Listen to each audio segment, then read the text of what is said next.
इंसान है अल्लाह पाक लू हर चीज मंगना फरियाद करना अल्लाह पाक गया कोई इंसान होना हर इंसान ही अपनी अपनी ख्वाहिश होनी है जी। कोई अल्लाह पाक लू पैसा मंगना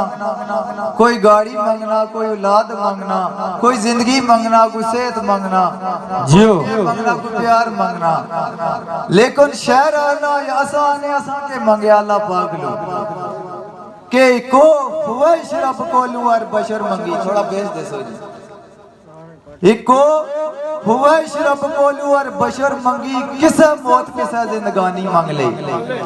किसे रूप नूप सुनहरे मंगे किसे पैरों पर चढ़दी जवानी मांग ले किसे उसनोश बाप बेशुमार मंगया काजल भरी किसे अख मस्तानी मांग ले ओ साडी तलब ख्वाहिश वीरान तको सारी उम्र लई असां वीरानी मांग ले जिंदाबाद जी के गैरां च बह के पीड़ पिलाण वाले गैरां च बह के पीड़ पिलाण वाले साडे प्यार दे जाम कोई कोड़े ते नहीं सानू छोड़े जग पिछा दौड़े किसे इंज शरीका हूं नचोड़े ते नहीं के तेरे दर वाल जावा मुड़ावा हाली किसे मंगते इंज भी मोड़े ते नहीं दूल्हा जी तेरी गल दे नाल है गल साडी वरना सोने जहान विच थोड़े ते नहीं।